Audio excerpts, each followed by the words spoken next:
It's mic'd up with Mikie Mahtook. Got the boys in. I got Lloyd. We got J. Mitch. We got Jackie Boyd. He tried to jump up, and he might have knocked it in. Good timing. Let's go. What a start to the Monday. I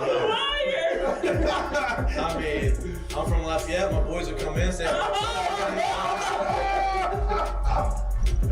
oh, God.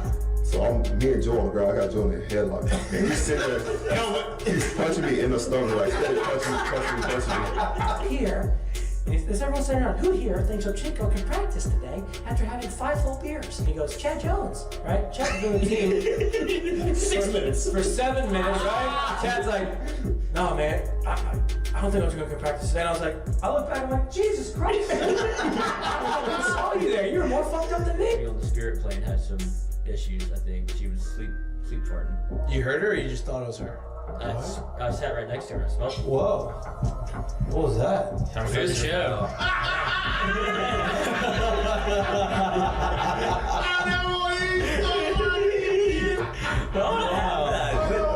had a circus or something. I'm late. Like, I don't even know what I'd be doing. Now, when you do go to spring training, are you going to bring your chinchilla and your turtle? My dad tell you about it? The SEC is, God, they hate fat people. I mean, I get crushed for that. You know what I mean? It's like, come on, man. Hey, just the South, bro. You got a bunch of food down here. Like, they should all Players. Look at Lloyd. You know what, Lloyd? You're looking for a recruiting coordinator, coach. I'm here. He's like, I'll piss my pants right now. No way. We're wearing gray pants, long gray pants. He goes, I'll piss my pants right now.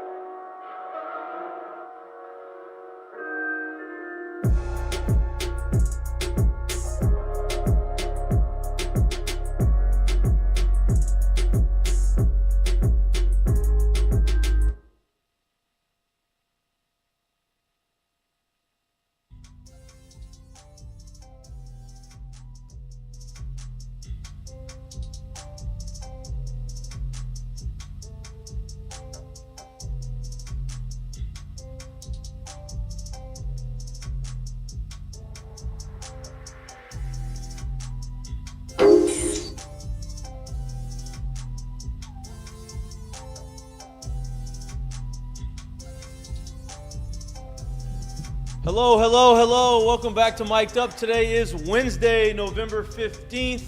It is officially award season.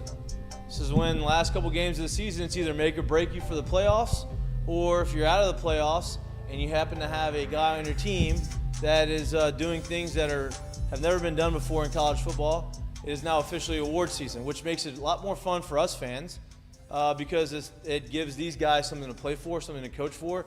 You'd imagine Jayden Daniels has built the, trust of all of his teammates, and they want them to win. Not only Jayden Daniels, but you have the whole entire offensive line is up for the Joe Moore Award, which, if you remember, in 2019, they won that award when Joe Burrow was a quarterback.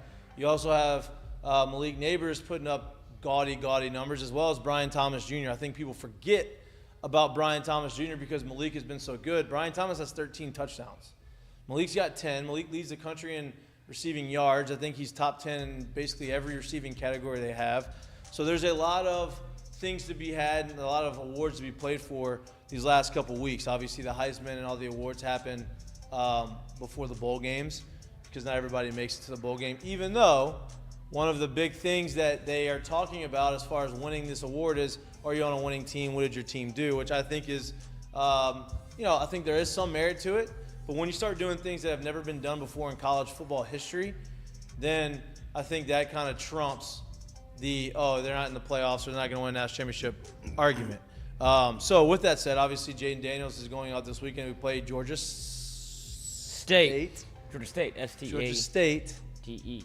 G-State. G-State. Georgia State. Is Jayden going to play all game? Do we think he's going to play all game? I do not. I think he's going to continue to do the things he do. If they take him out, when they take him out, his numbers are going to be there.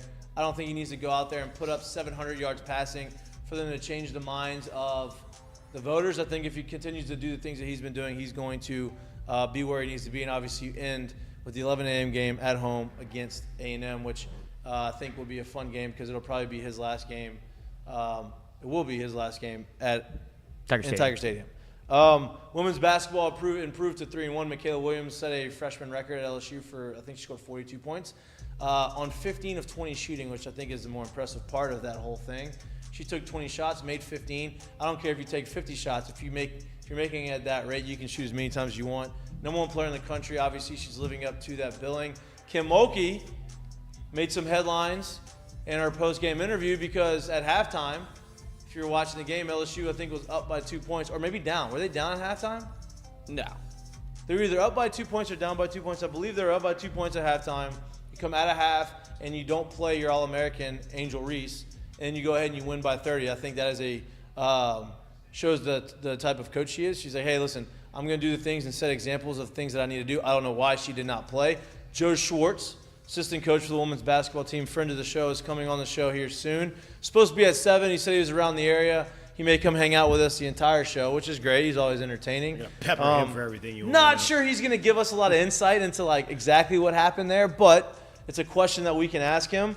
Needless to say, regardless, I should say, of what happened with Angel Reese, LSU goes ahead and wins by 30 points. They missed out on the number 2 overall prospect in the country.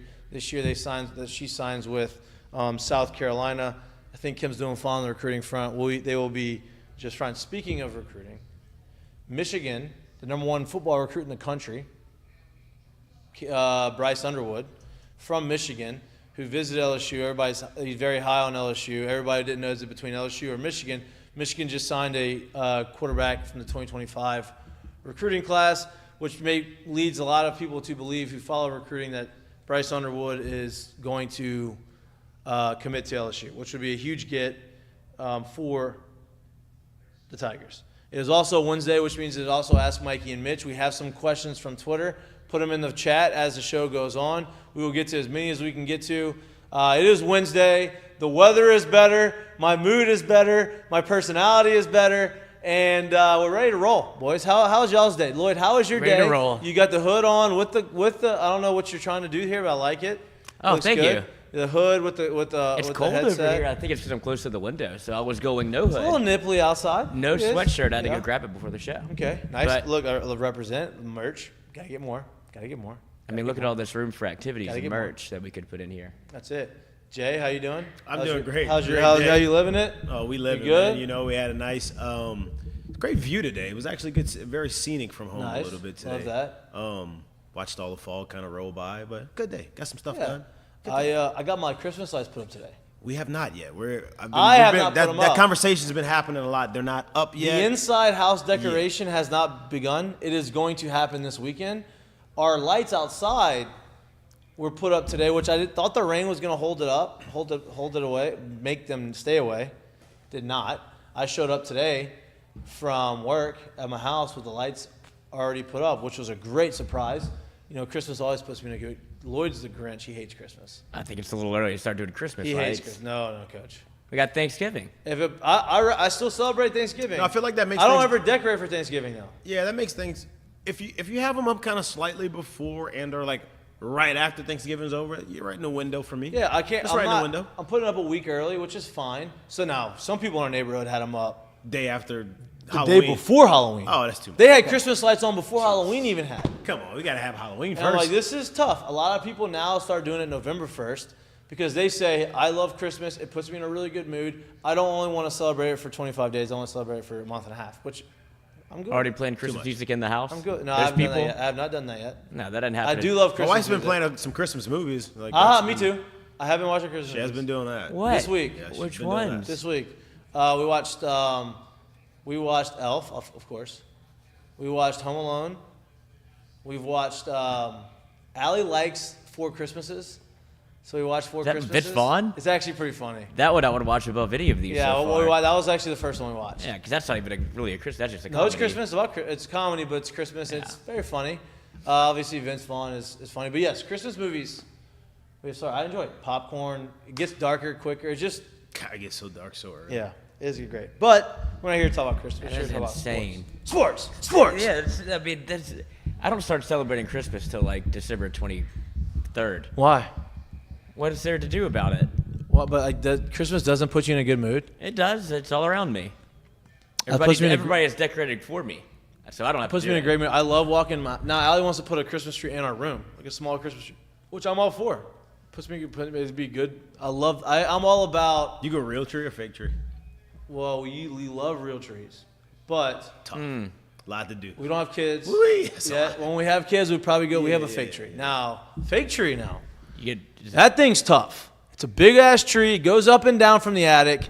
I have to. I remember this last That year. is a hard deal to do. Why don't you just pay the guy to do that too? It's tough. It's tough, but gotta get it's that easy. thing Once you get it down, it's easy to set up because it's just on top, and it's in. But it's just getting it down. You It gotta feels get that like thing it- some space ground level somewhere, huh? So you gotta Yeah, go next outside house, with it. whenever that may be, there will be no attic. It'll be a storage closet. There you go. Yeah, we need to do that. Huh? No doubt. He does have a storage room. No, it's not a storage room. Yeah, I know that. I've been to it. I don't know what it is. Outside my backyard? No, where we got the couch. Oh no, that's a storage unit. It's my father-in-law's warehouse. Yeah. Dummy. It's something. I'm not putting anything in there, like for that, because it's outdoors. It's not Climate. climate controlled. That's the word I was looking for. It's fake. The Well, tree. Yeah, but you still don't want stuff like getting all messed up. I guess my attic's not climate control either, huh? No. No, that's true. But then that means I got to leave my house, go get it, then pick it up. I mean, That's it kind tough, of too. is it insulated up? The attic? Not I really. mean, not Yeah, really. not really.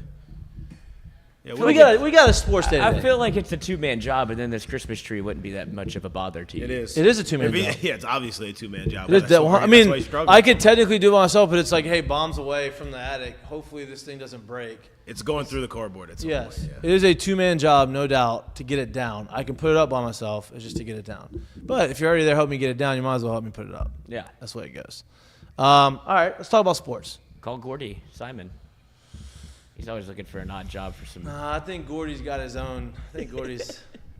He's in college. He's in a band. They're traveling. Uh-huh. Traveling. The band's on the road. So take the show on the road. They're doing their things. They're having a good time. Yeah. Hard to get on a schedule. Busy college kid. Yes. Leaves his Busy car guy. unlocked a lot. Yeah, busy college kid. Well, that's a whole other conversation. We're not getting into that. You shouldn't leave their car unlocked. You Me. It is. But and who else? I was going to say Jayden Daniels. He's going to have all those awards in there. You would imagine Well, first off, I hope he's not keeping him in the car. So he's going to have a lot of nominees, right? I think he deserves all the awards. I think he deserves every award. Now, Work stinks, but it's Picking up. I mean, you have the numbers he's putting up right We're now. gonna get that I don't think sponsorship. are not comparable to anybody else, right?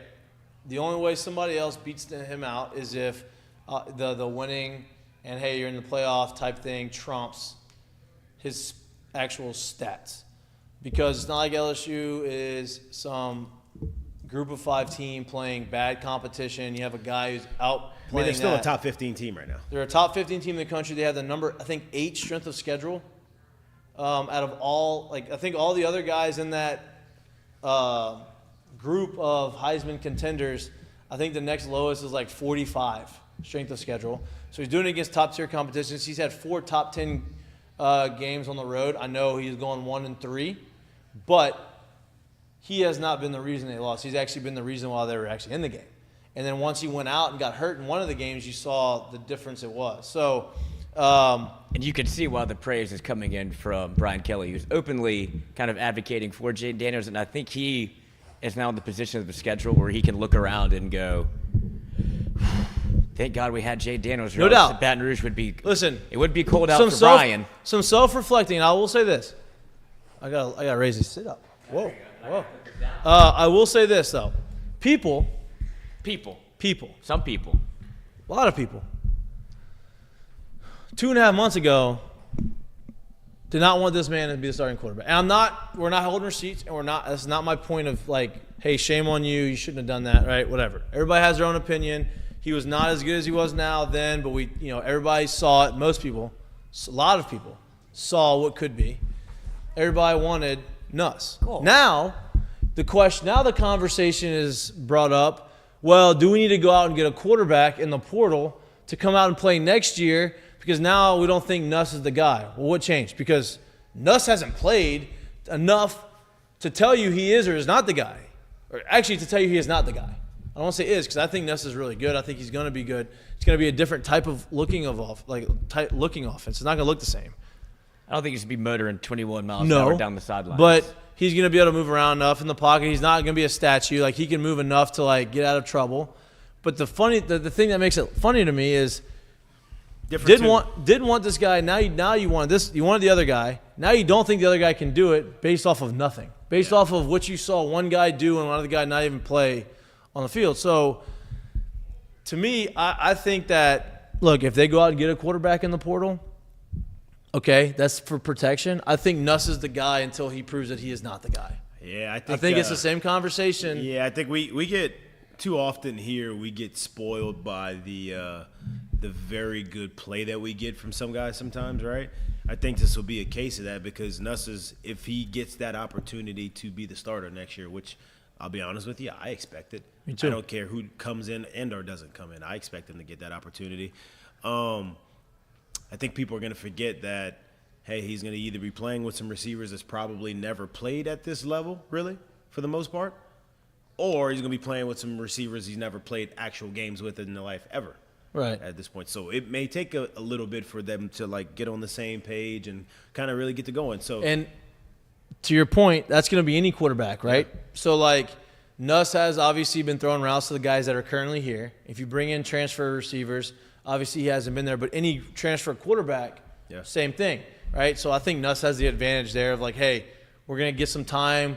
We're going to get an opportunity. Now, I guess the next question would be, does Jayden play in the bowl game? I say no. I don't know if anybody's brought that up. No, we're not counting. I don't think it's been home to roost yet. I feel like the Heisman conversation has been so For dominant. Sure. Yeah. You haven't. I think the real question, or maybe your answer to that question, was what you saw from Jayden coming in and playing against Florida after having a significant injury with the concussion. He could have probably waved the white flag and be like, "I'll take this week." Right, but that would lose the Heisman. Right. So now, and deservedly so. I'm gonna be honest with you. I think the answer to that is yes, because I do think, like, all right, playing that position, the more you can put on tape, I agree, of actual you being able to play the game, right? Because I don't see him as a guy that's gonna go absolutely light it up throw wise and workouts to where you're like, oh my God, that's the best arm ever. I feel like we would have heard that already about him if that's what you're expecting to see in those kind of workouts. I'm sure he'll probably run really well. That could help him as well in the combine and stuff. But I do think the ability to put more on tape of him actually playing the position and progressing through those things, I think that'll go a long way for him in that draft process. So I do think if he's not already, like, too banged up or whatever you want to call it, I think he plays. It's gonna be interesting. I think that's a conversation that's gonna happen after the bowl game. I mean, after the Heisman.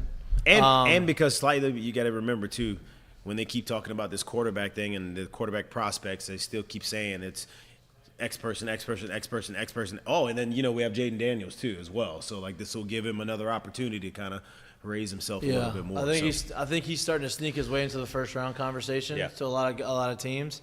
But that's going to be an interesting storyline. Is he going to play? I am on the other side of the camp. We've got some interesting takes in the chat. I think that he's not going to play in the bowl game. I think he probably plays for kind of like what you saw last year, where he gets to start, plays a little bit, and then maybe. Here the keys Nuss, and it's like this big kind of like pass it off and let him ball out. Maybe. I mean, and we'll see.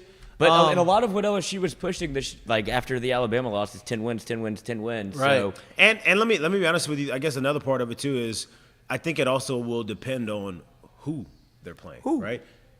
What we saw last year and what we knew that Purdue team was not, if that would be the case this year, I'm not sure that there's much for him to actually gain out of going out there. Right. Well, let's go back to the quarterback conversation, right, for next year, right? Because you know what you have now. Nuss has been the guy, almost the guy for like 3 years. And next year he is supposed to be the guy. So let's just say Jayden goes through this weekend, does his thing, kills it, goes through the next game, kills it, and then elects not to play in the bowl game.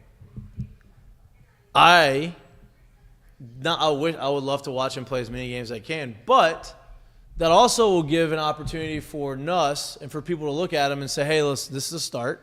He gets his first, because he's never started yet. He gets his first start in a bowl game, and he goes out there and he plays well, and you kind of see what it would look like with him slinging the rock around to some of the guys. I'm not saying it's going to happen, but I wouldn't be opposed to that. I like to see it. You know, like, I want the 10 wins. Don't get me wrong, and I want to see Jayden in the game. So for me, I hear you. I also kind of feel like that's just like a faulty sense of what you're getting, in the sense of he ain't going to be throwing at them dudes next year. Right. As much as I want him riding on a high, I think he's had a good enough amount of experience already that he knows he can play this level. Right. For sure. So I don't think you need to feed him confidence to be like, right. Hey, I know you wasn't too sure if you can do it. You can do it. You know. So I think that whole part of it is kind of off for me. But when I think about it, I'm like, what you see in that game to be able to translate over to a whole new group of people the next year, I'm just not exactly sure how much that'll do. But I also will say this, and I said this a lot earlier in the year, especially I think before the season started. Another thing that leads me to believe Nuss is the guy for next year, and it's going to take a lot to take him out of that spot, is I still think Walker Howard's here right now. If they saw him, if they didn't see Nuss as being the guy next year. Right, because Walker's going to be the guy I don't miss next year. I think you let Nuss walk and you keep Walker if that's the situation. So, and there's don't forget all the rumors that Arch Manning could possibly come to LSU because Quinn Ewers is returning. Like, that's not happening. No. I think the bigger rumor, Quinn Ewers is not going back. I can tell you all that right now. I was like pretty. He's saying that he's trying. That's the conversation. Yeah. Okay. Good luck. Oh, I don't have an opinion on it. That's Me just either. it's more prevalent that he's coming back now than it was previous. That's what's been reported. So, I agree with you. People can say anything. I think the more of the realistic conversation, and not saying that's going to happen or not, but this is starting to get a lot of play, is Chip Kelly's getting fired, right? Chip Kelly's got a quarterback there that was number one quarterback in the country, Dante Moore, who's a freshman, right? Is he a redshirt freshman or a true freshman? Freshman. True freshman, right? Yeah. And he's played, and he's supposedly pretty good, right? On LSU short list. Dual threat guy. He was LSU and UCLA, battled it out. He went to UCLA. So then the question says, okay, is that guy going to transfer here? Do you go and get him? And I'm like, I don't think that guy doesn't come here unless Brian Kelly tells him he's the starter. And I don't know if Brian Kelly is going to tell him he's the starter. Now, do they go out get a transfer quarterback similar to what Ole Miss did and went and got the quarterback from Oklahoma State just to push the quarterback and make him be the guy, just to have him as a protection? I'm about to say, if they go out and get a quarterback, I think it's someone with experience, someone who's older, and someone who knows that if shit hits the fan and or if there's an injury that happens, we can still get competent quarterback play. Because if you bring in the kid from Oregon, that's another freshman that doesn't have experience. Right. You'll have Ricky Collins, another freshman. UCLA. UCLA. I'm sorry, UCLA. That doesn't have experience. You'll bring in Ricky Collins, who does not have experience. You'll bring in Colin Hurley, who does not have experience. And then the next year, you're trying to sign the kid that's in Michigan right now. That's a room full of quarterbacks all in the same bucket. Right. So to bring another young kid in here would be great, but then if it just doesn't make much sense, right? You go get that kid from UCLA to say if you were able to get him last year, I'm not too sure you're hot on the quarterback from this year, meaning you'll have all those quarterbacks in there already. Right. So I just don't see it happening. I mean, I agree. I don't think he's coming. Or either but that'd be an interesting. Yeah, either he's not coming or he's coming and we won't get the kid from Michigan. I find it hard to believe you're gonna get both of them. The high school kid from Michigan. Yeah, right. I don't know. It's going to be interesting. There's a lot of moving parts. Obviously, The next big conversation is the coaching staff, right? The defensive side of the football. And I know we got some questions from the Ask Mikey and Mitch from Twitter. I know some of these questions are probably on that. What? I was fixing something. Lloyd just gave me a whole bunch of just me time. Oh. The people what they So want. I know I'm looking at some of this stuff, but we're gonna give our own opinions on it, and then we're gonna answer the questions, I guess. But some of them are probably gonna be answered through this. You are in the camp of not firing Matt House, Yeah, I am. and firing everybody else. Yeah. But I'm in the camp of this. Outside of Mikaylah Williams on the defensive line, that's Which, by the way, did y'all see? This is all for likes, dude. All for attention. Yeah. All for attention, right? On Twitter. What do you do? Who is he talking to? Braden Swinson, who was finally getting his flowers for being one of the better defensive pass rushers on LSU, didn't get a lot of. He hasn't. I don't think he's ever started a game, but he plays more. I've been on from the beginning. I thought he was great. Yeah, a lot of people were like blowing. I guess they're blowing it out of proportion that he's not a starter. He plays more snaps than Ovie Oghoufo does, so he's a de facto starter. He Right. just gives Ovie Oghoufo the respect, quote unquote, of you're the older guy, Right. Whatever. Go, you get to play. But he's coming. first Is he snaps. going to be able to come back next year, or is he leaving? Because then anyway, Mikaylah Williams quote tweets something and says it's going to be crazy having us together or something, like hinting that he could come back. Sure. So Yeah. Don't think he's doing it. Anyway, go ahead. I'm not Go ahead. sure that'll Anyway. happen. No. I'm not sure that'll happen. But I will say this: thinking about it, outside of Mikaylah Williams, who on the defensive line, and this is not a shot at talent. It may just be young guys. It may be some progression that needs to happen. Who on the defensive line in that entire group has announced himself as like here production-wise? Who else? Nobody. No Not one. consistently. Not consistently. That's my point. No one, right? Name me the guy in the linebacker room that's announced himself outside of Harold Perkins as, I'm here. Not consistently. Name me the guy in the defensive backs room. Nobody. One of them couldn't play the whole year. Played 2 games and couldn't play the whole year. Outside of that, who's announced himself as that dude? Nobody. So if we're sitting here saying that in the SEC, how are we sitting here saying that the defensive coordinator needs to be gone? Right. I'm not. What else could you possibly be doing in those situations? Because everybody's talking about Mike Denbrock being on the finalist for the Broyles Award, Right. which goes to the top assistant in the country. Who was there last year? Matt Who was House. on that list Matt last year? Matt House. Weird. So, who did people want fired beginning of Last this year. year? And kind of Mike before Denbrock. they really got hot last year. You know, well they want So like, you have all these things. So like, let's not be too quick to jump and say he's not the guy, right? We don't know. There's a lot of things that happen behind the scenes, and there's a lot of inner workings that happen as to why something doesn't work. Right. It doesn't just make sure. It doesn't always fall on the defensive coordinator for not making it work. He's trying to make the best out of what he's got. Yeah. And if what he's got is a staff that's not great at developing, and what he's got is a bunch of players who are young and maybe not as talented, or Just maybe not there yet. talented, just not there yet, Right.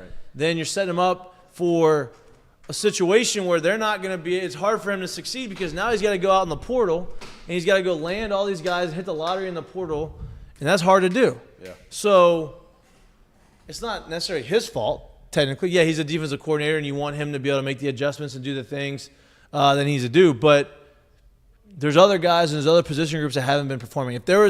If somebody was performing really well and the defense was playing bad, okay, that's one thing. But they're not. Right. Nothing consistently has been performing well. Like in the past year, we've legit had, and the reason I brought that point up, I guess, is because Joe, you can in the jump past in, year, Joe. Just jump right in. we've legit had dudes on defense that have had real names in college, and they didn't even make it or go somewhere, like go in the Pro Bowl and do something. So it's not even like I'm saying you just got to be a first rounder or the defense can't be good. I'm not saying that at all, but we can throw names out year after year after year that were highly, highly productive college players and still didn't go to the next level and do that. It's hard to sit here and name guys who have been really productive on that defense all year. So that's where I'm like, I'm not sure it's the D coordinator. Nick Saban had a really good quote this week, right? He was getting interviewed, and they were asking him about freshmen playing. And he said, I've been coaching for a long time. And he was like, I've had there's 32 teams, and I've had, let's say, 75 guys or whatever it was, however many numbers, like 75 times 40, some 32 every year. Yeah. He gets a phone call by all these teams, all these times every year. He talks, it's over thousands of phone calls he's had with these GMs and front office guys from these teams. And he goes, not one time has one of these scouts or one of these GMs or one of these owners, presidents, asked me why somebody didn't play as a freshman. Why didn't he play as a freshman? No. All they care about is what they developed into, right? And I think that's a great point, right? Because we always talk about freshmen, develop the freshman. Yes. Sometimes you develop them by easing them in. Sometimes you develop on the backside. Sometimes they're ready to jump in day one.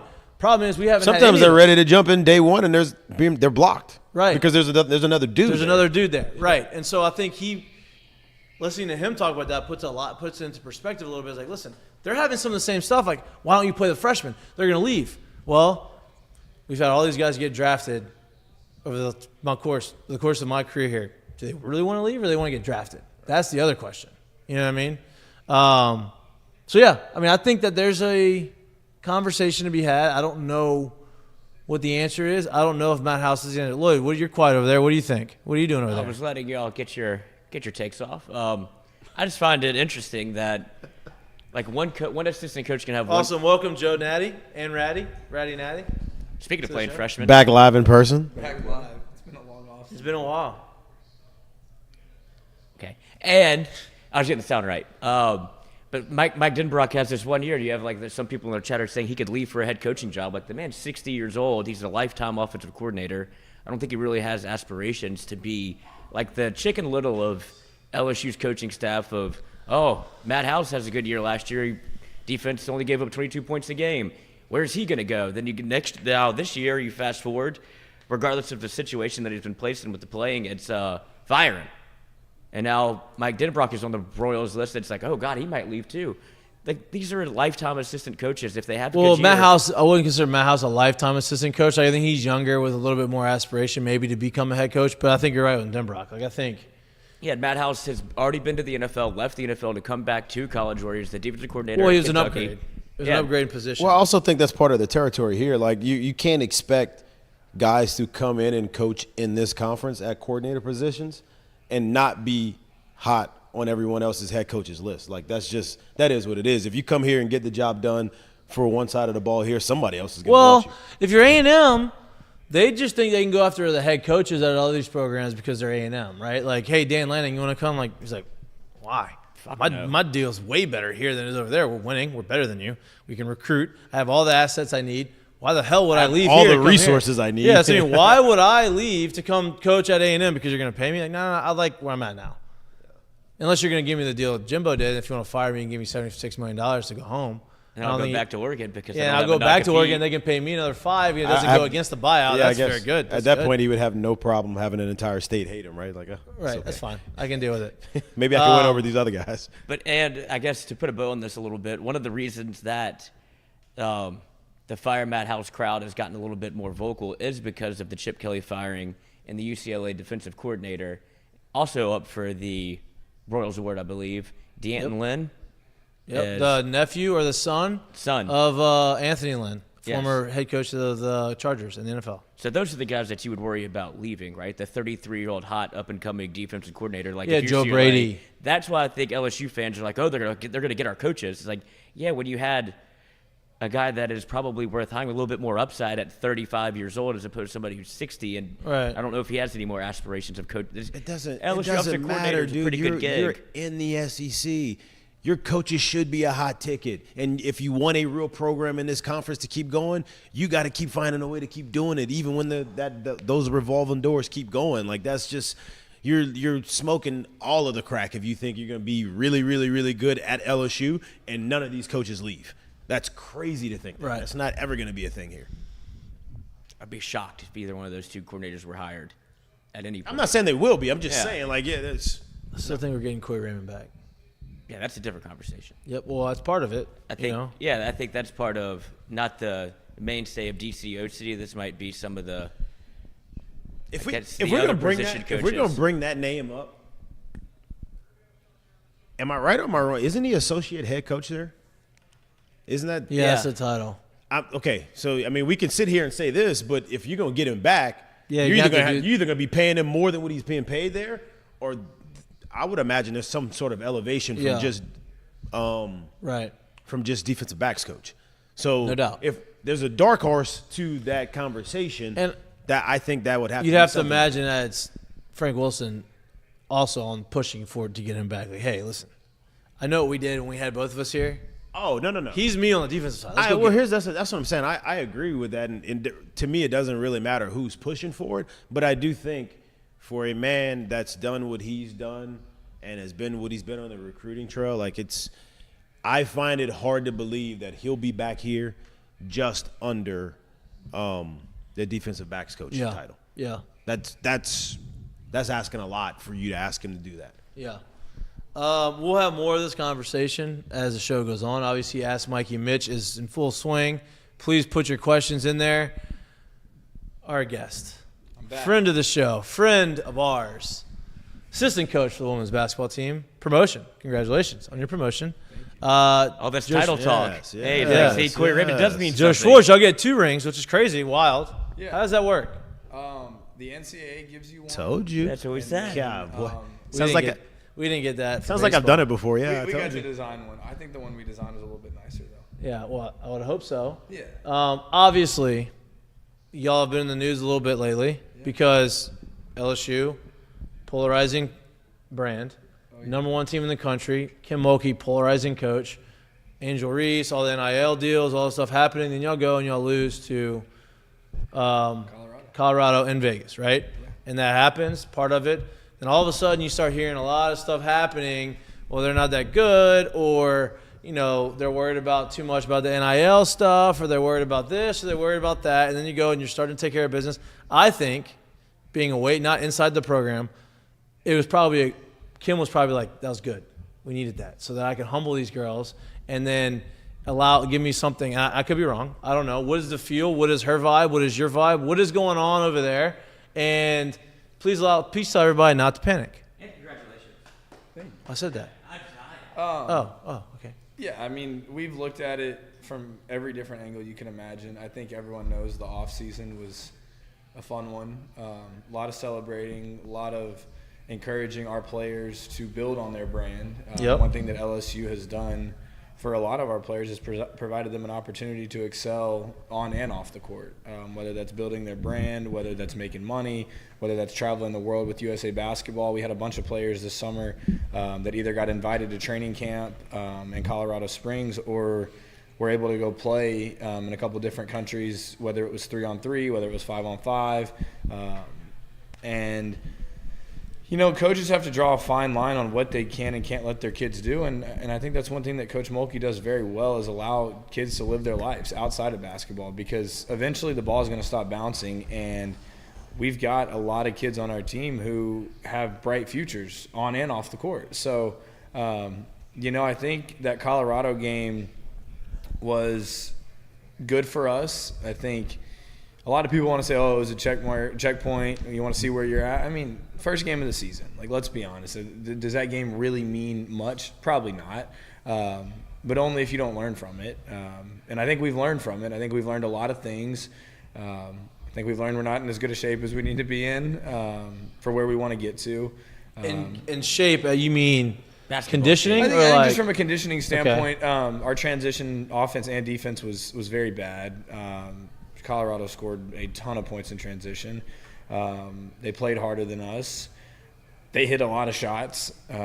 We knew they could shoot it, but that's kind of been the thing yesterday. I was looking at the stat sheet, and Kent State's a pretty good team. We ended up pulling away, win by 30, but it's like teams are just making a lot of shots against us. Yeah. So you go back and you watch on film, is that necessarily bad defense, or is it a combination of Good shot, maybe we're not closing out well, maybe we're not getting a hand up, but tip your cap a little bit. I mean, at this level, kids are going to be able to make shots. So, Colorado, I think, is the real deal. They were a Sweet 16 team last year. They had a bunch of returners, and they had 2 transfers. And they jump all the way from 20 to 5 in the polls. So I think the Pac-12 or whatever the Pac-4, 2, whatever it is now, has 5 West teams. Coast. Has 5 teams in the top 10 right now. So I think Utah lost last night, but it's so early. I think we're still trying to figure out lineup combinations, who plays well with other people, and that's the beauty of this, though. It's not like football where you get 1 game a week and you have to throw a bye week in and you've got to wait 6 days for your next game. Like, you got to have a short memory in basketball. And right now we're all running on very little sleep. We have not had an off day since before Colorado. Just so happened – well, I guess we have. It was our flight back, but you get back at 2 or 3 in the morning and you're spending all day the day after trying to get ready for next couple of games. And we've got a big one coming up Friday night at Southeastern. For people who may just look on the schedule and be like, oh, it's Southeastern. Like, no, that's an in-state rivalry, 40 minutes up the road in Hammond. It's Coach Mulkey's hometown. The game's sold out. And if you look at our non-conference schedule last year, we had 1 game on our non-conference schedule that we didn't beat a team by double figures, and it was Southeastern, and it was at our place. So we've got our hands full right now. We play Texas Southern on Monday of next week, and then off to the Caymans for 2 games for Thanksgiving. Not a bad place to spend Thanksgiving, but we got a lot going on right now. So you talk about y'all trying to figure out lineups, right? Tweaking it, doing things. There's been, a conversation, and I don't know what went into it. You don't have to talk about it. Yeah. There was a lineup change at halftime of last game, right? That you ended up pulling away and winning these games, right? Sometimes these are done for specific reasons, and it's not a reason that you have to give, but is that something that Kim's trying to do is make sure everybody understands that everybody needs to be on the same page, pulling in the same direction? Yeah, everyone's got to pull their weight. My thing is because I was able to – there was a couple games, and I didn't play a lot of minutes in college, but Mikaylah Williams yesterday, hot hand. Wow. And you as a coach are like – she's going to be the hot hand a lot, though. I feel like that's the case too, which is crazy because her high score in high school was only 34, and she goes and gets 42. 15-20 shooting, that was pretty nice. Crazy. 7 of 7 from the free throw line. So I think yesterday at halftime, Coach wanted to see, hey, how can we get Mikaylah more involved? Let's maybe go with a small lineup. And sometimes as a coach, you don't realize what's going on. Mulkey after the game said, I didn't even realize she had 40-plus points. And for me, in the flow of the game, stuff's happening so quick. We look up, and at the 3-minute mark in the third quarter, we haven't made a substitution yet. So you kind of just go with what's happening in the game, and if things are going right, like, why change it? I think that Samaya Smith has been absolutely incredible from a development standpoint, and we wanted to leave her on the court a little bit more yesterday. Anissa Morrow hadn't really found her game, so to speak. It's different coming from DePaul, where she was able to shoot any shot she wanted, go get any rebound, bring the ball to the court, whatever it is. And I think yesterday Coach Mulkey kind of saw a little fire in some of the new kids and said, hey, let y'all go do y'all's thing. Yeah. I think Haley's still trying to figure it out a little bit. But it's tough coming into a new system when you're coming from a system that was so different. So I think that's the biggest thing right now is trying to get everyone on the same page, and it's all going to work out. We got a lot of basketball left. So obviously this wasn't Kim's first time ever meeting last year. It's a little bit different to go through a championship as a program when it's your first time ever at a program. So to basically go from being the hunter to the hunted, how is coaching that, I guess, mindset been with this group of girls, and how is it challenging you guys as coaches, and how are they taking to kind of understanding the difference and how you have to approach things day in and day out?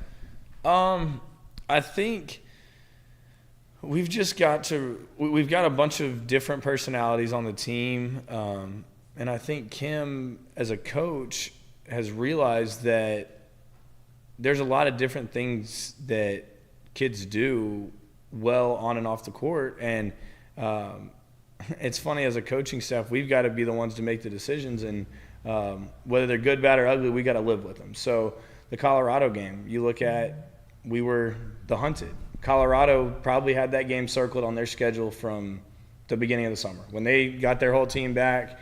And Colorado's probably looking up like, oh, wow, well, these kids are out traveling the world, playing 3-on-3, doing NIL deals at the ESPYs, whatever they want. And Colorado's in the weight room. They're working on different things for game one. Not that we weren't worried about that. We knew we were going to have our hands full with Colorado regardless. But like you said, Coach hasn't – this wasn't her first championship. It may be her first one at a different school, but we're not trying to peak in mid to late November or December. We're trying to be playing our best basketball come mid to late March so we can be playing in that last game in April. I think we've got a good mix right now of leadership, talent. We're doing a really good job executing, and you wonder when it's all going to start to click. Because like yesterday, we didn't necessarily play a great game defensively, but Mikaylah Williams couldn't miss. So it's like, all right, we'll sacrifice a couple missed shots here and there to make sure we're getting Mikaylah the ball. It's so early, and we've had a lot of time to practice, but you can only simulate so much during practice. And I think now is the time as a staff, when you've got so many games back to back to back and such few days to practice, you kind of have to take a step back and say, hey, we're still going to work on us during practice, but let's see how quickly we can let the games dictate some things. How are we going to do against certain ball screen coverages? Our team's going to hard hedge us. Our team's going to trap us. Our team's going to just play it ball you basket. Like whatever it is, I think Coach is kind of taking a step back and say, hey, let's see what the players can do.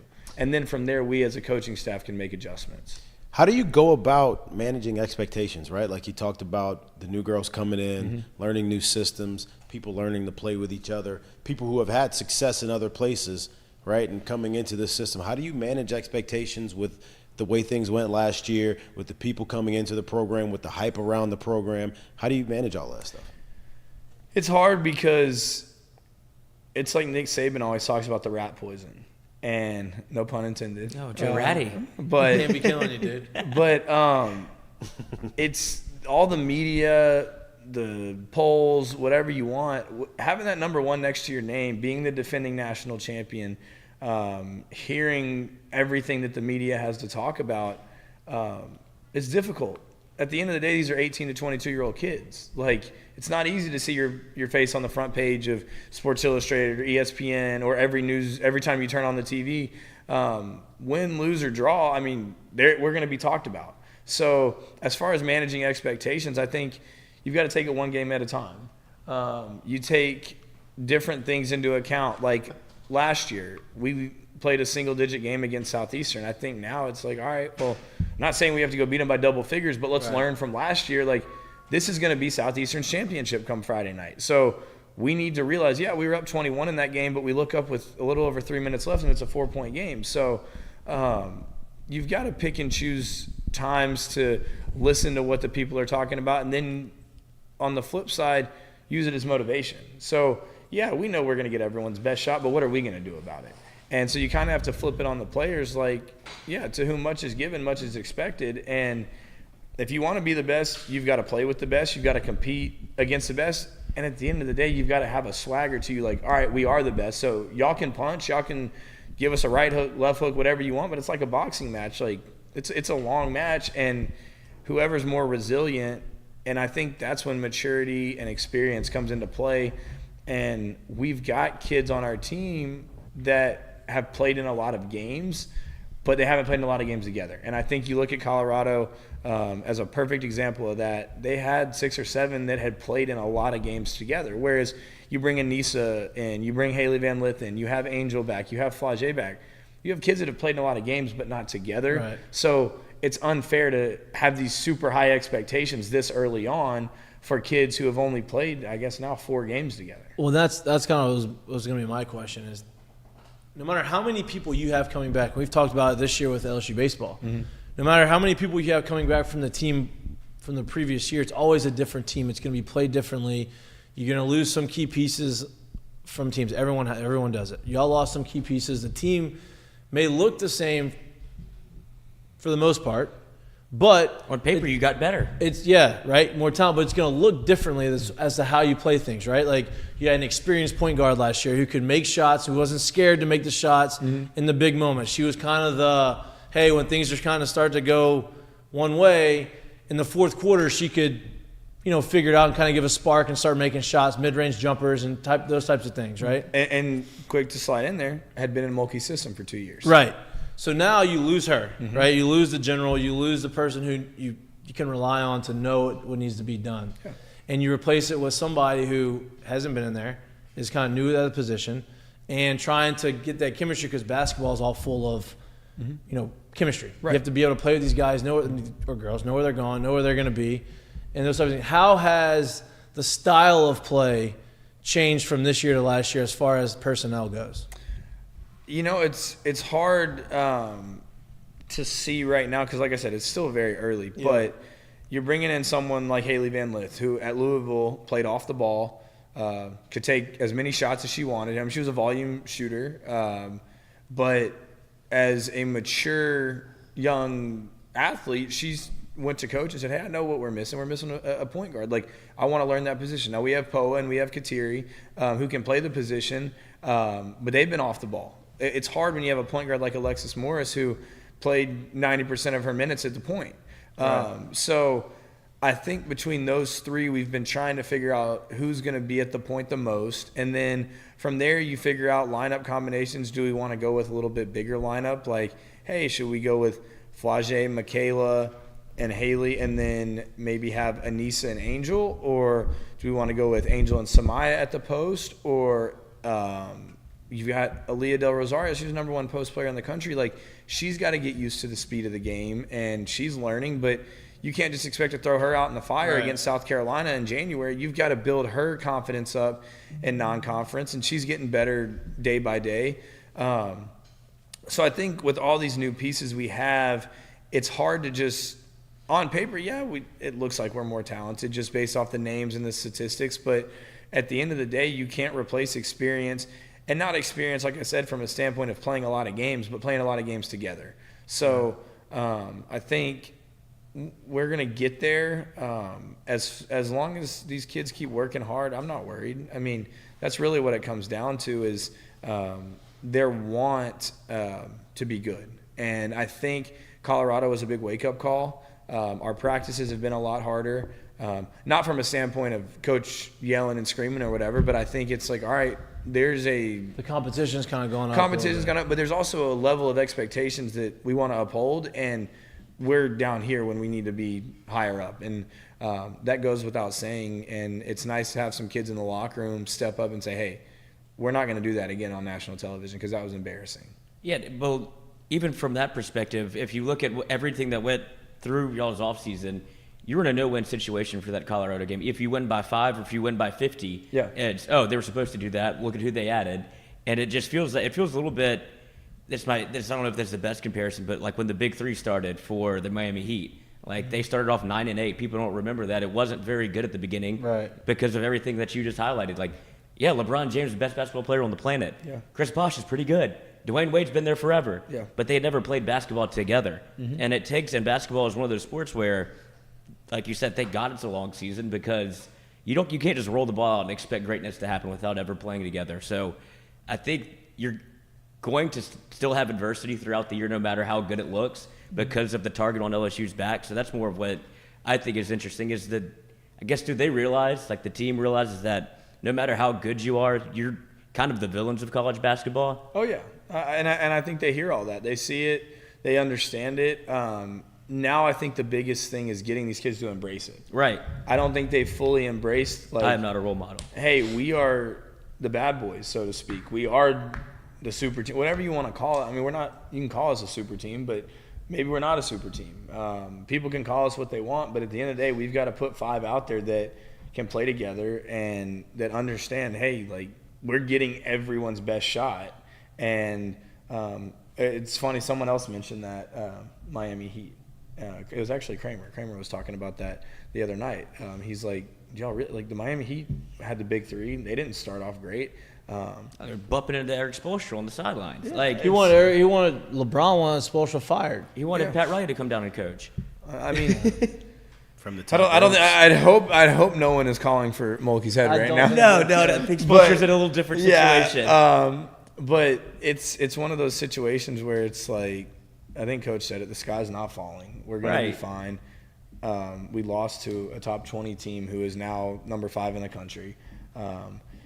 In a way, you look at it, not that we really even look at the AP polls because it really doesn't matter. The only thing that really matters is the brackets when they come out. But, I mean, they gave us a 3 seed last year, and you saw what happened. So they can give us whatever seed they want come March. I think the biggest thing now is trying to figure out how we're playing our best basketball come March. And that's not only having maybe it's not bringing in all of the best players to playing together. Like if you found a rotation, it may not be what you thought in the offseason because, like you said, they haven't played together.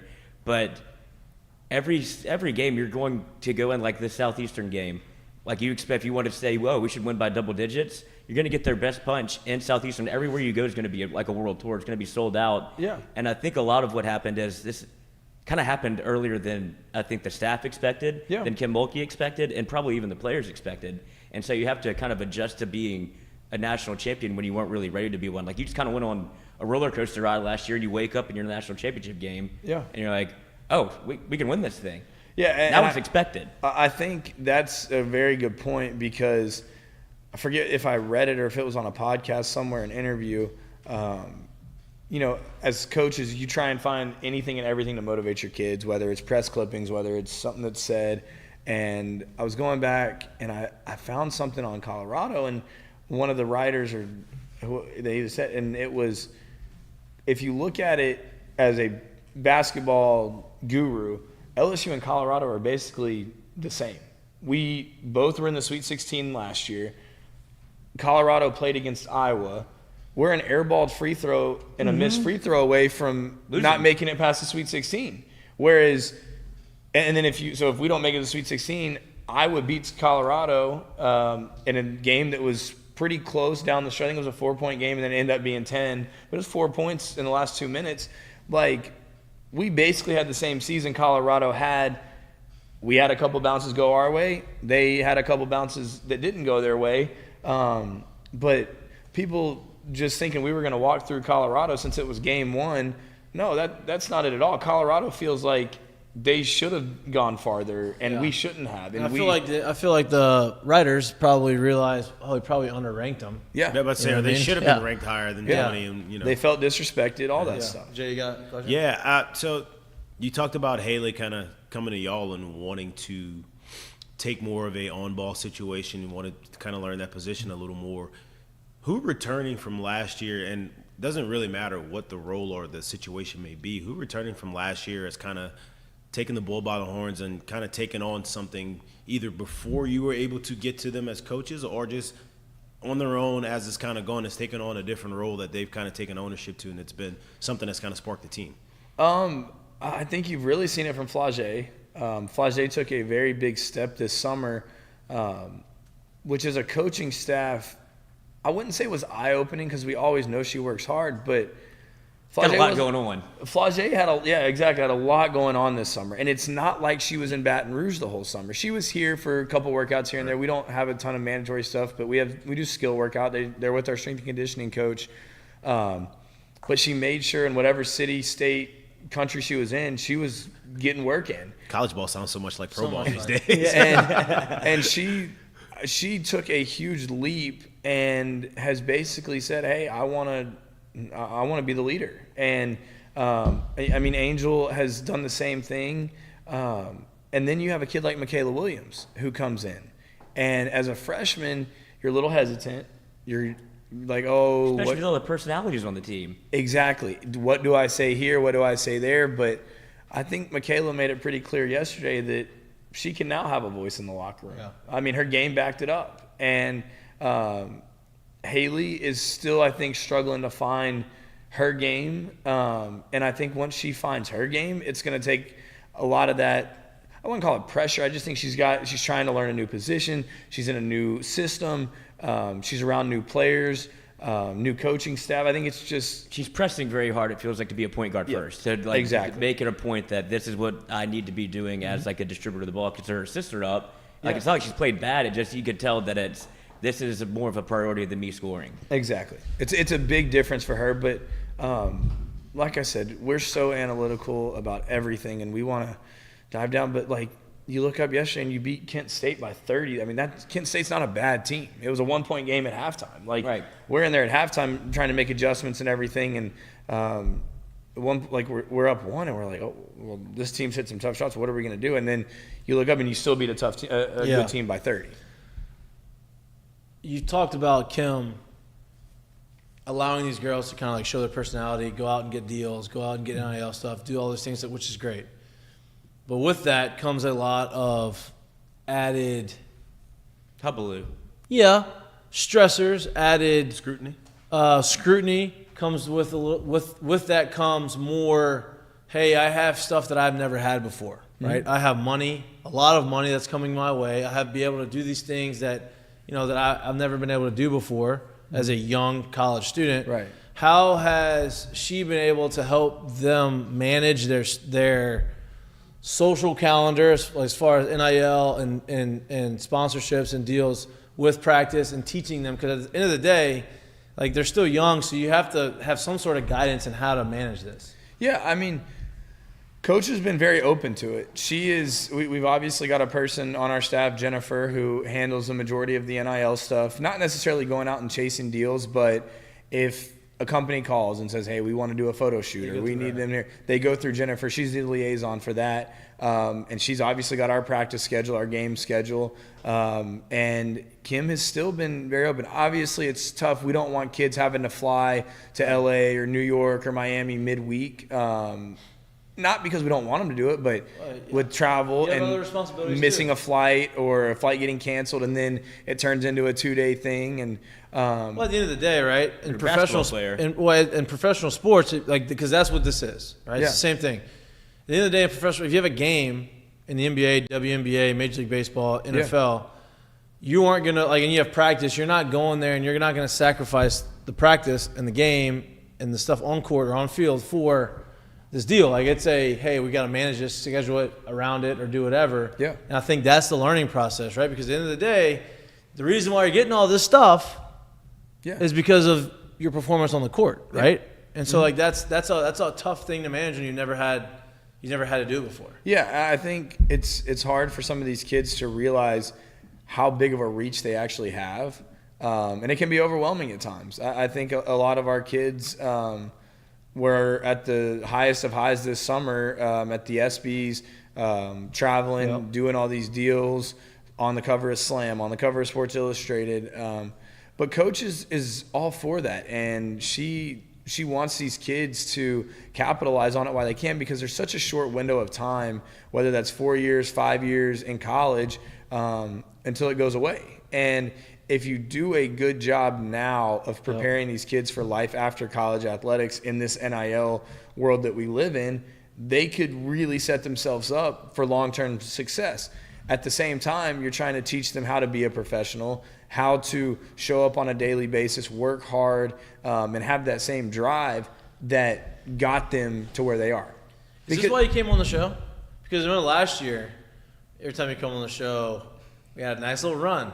Yeah. Last year. Oh, yes. And I was supposed to come before we left for Vegas, and I didn't, and now I'm kind of upset. So it was your fault. Good God. Because y'all, listen, the show had a nice little run with you on the show. You come in every week. Yeah. I'm Were we undefeated? Was that a thing? Were you undefeated? Lost 2. I don't even count Tennessee as a loss, because we were up 17. It was a conference tournament. But yeah, South Carolina and Tennessee, 2 losses last year.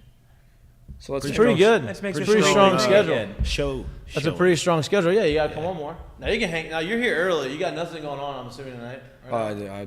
I got stuff. Okay. I got a lot of stuff. Okay, never mind. I was going to say you can hang out as long as you want to hang out. I'm going to chat for a little bit. Yeah. Probably should have come on before this recent recruiting news. Maybe that would have given us a boost. That's get that all right. luck going. That's all right. Yeah, you can't get them all. Can't get them all. They don't have enough. They don't have enough. It feels people. like they were. That's what I'm saying. Well, that's what I'm saying. That's why that's why he's got work to do. Can't It's get a them little. all. I mean, it's definitely a little gut punch, but Can't get them all. Can't get them all.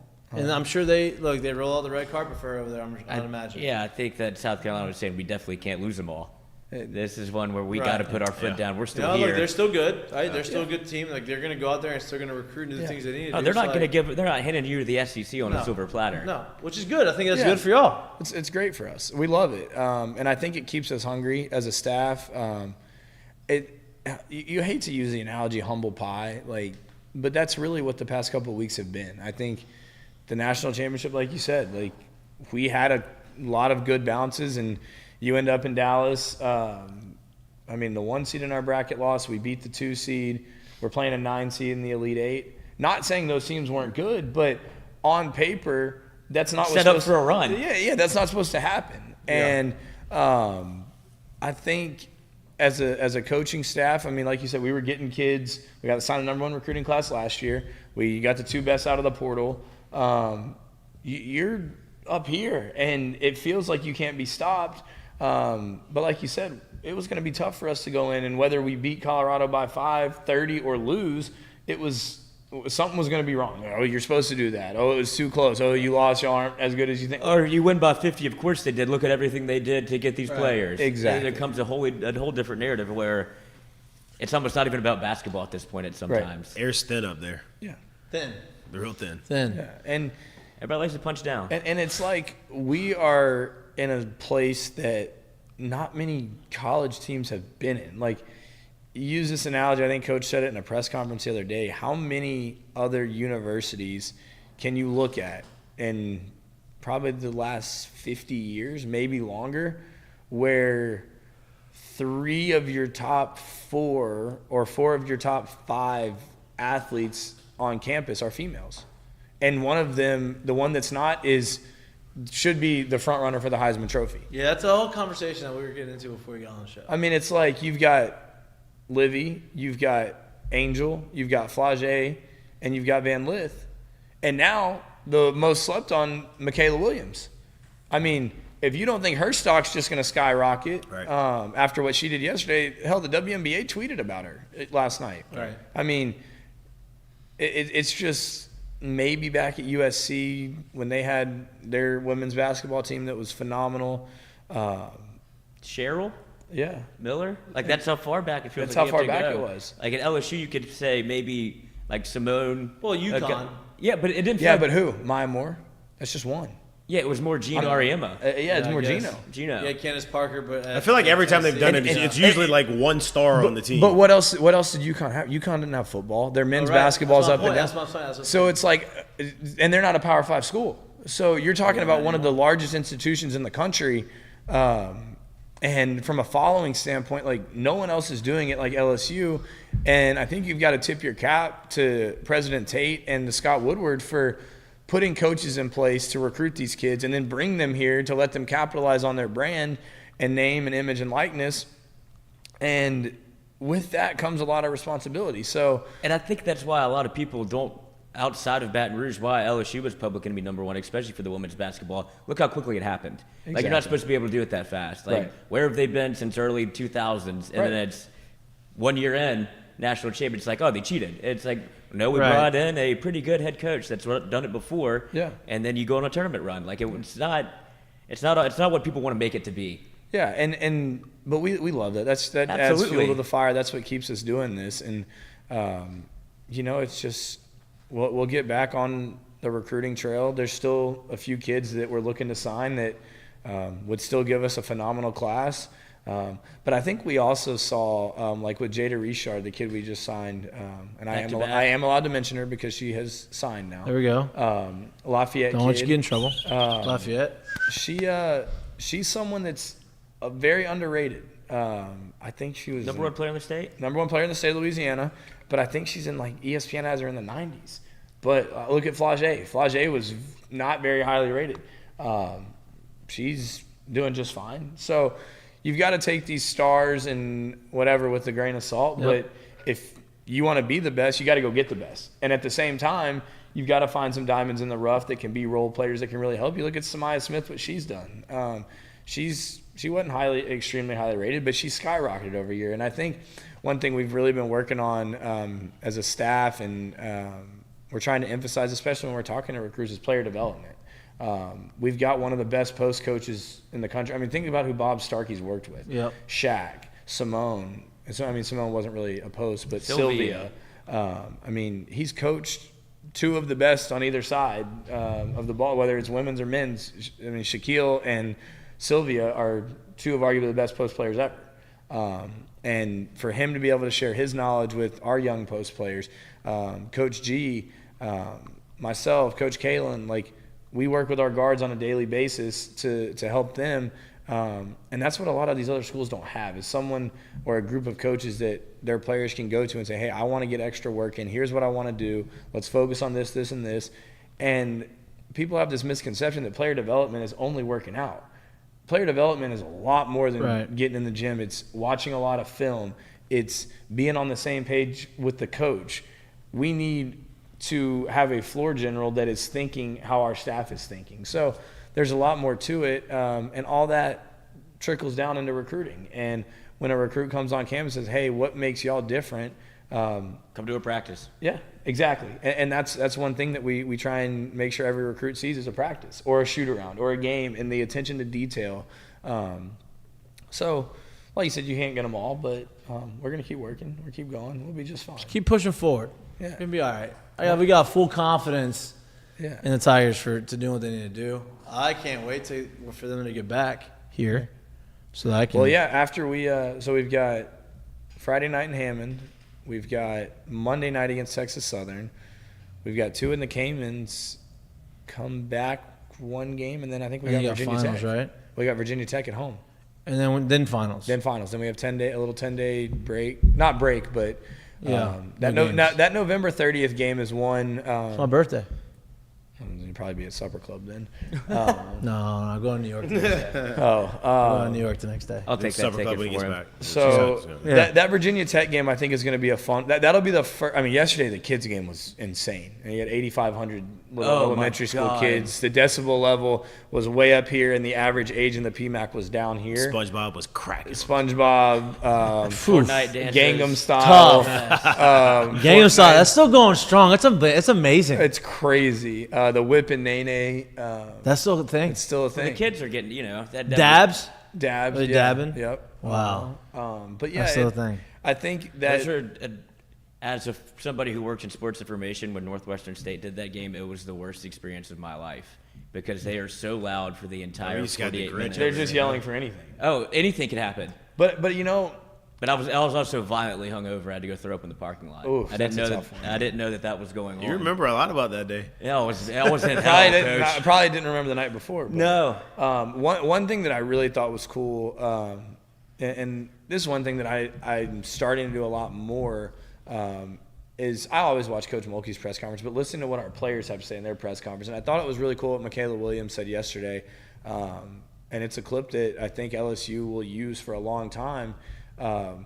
She wanted to show the little girls at the game that a little girl from Louisiana can do it in Louisiana on a big stage, because she broke the record for most points scored by a freshman in LSU history.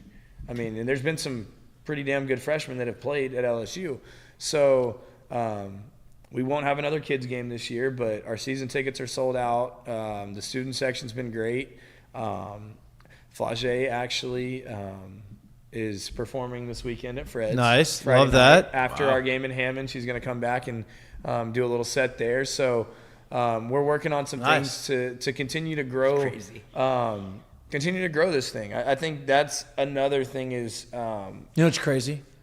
What's crazy? I was listening to Hip Hop Nation on XM Radio, probably about last week on her birthday, and they're announcing birthdays. She was in the announcements. It's crazy. I was like, Flage Johnson. Oh my God. The rapper. Underneath whoever else whose birthday was that week, I was like, she's in there. So there. I think this is all blown up faster than we really thought it was going to blow up. We were warned a little bit. Kramer was like, oh, y'all are going to do it here. I mean, we didn't think 2 years we'd be national champions, but now it's like, how do you sustain it? So obviously the same students that I reached out to 3 years ago to help build the student section, the Balcony Bengals, most of them are graduated. So it's like, all right, now our dream team, our male practice squad, we're kind of trying to convert them into, hey, y'all are our dream team, but for games, like maybe slide into the student section, and y'all can be the ones that run that. And I mean, our first game of the season for the ring ceremony, the student section was crazy. And I thought it was really cool that they lifted the championship banner above the student section versus rolling it out. I thought it was cool to see, like, it's their university. Like, they are a large part of our success. So I think for that Virginia Tech game, we're going to really try and blow that one out of the water.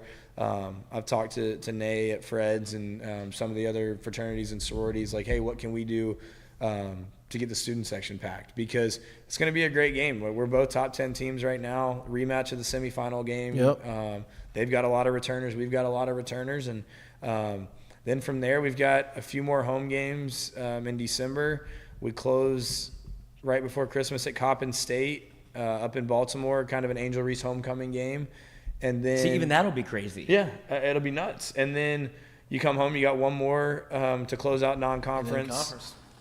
December 30th, and then snap your fingers and you're at conference play. So, and obviously everybody's recircling that January 25th date. Yeah, but there's a lot of Catch them at home. A lot of basketball to be played. Oh, for sure. Yeah. For sure. There's some check marks on that schedule that catch you out no matter where you are. It's gonna be fun. I'm looking forward to it. Obviously, it's not all the way here yet, but basketball season is it's upon fast us. approaching. Yeah, very much here for him. We're looking for very much here for him. Very much here for you. We're looking forward to you having you on the show a lot more frequently.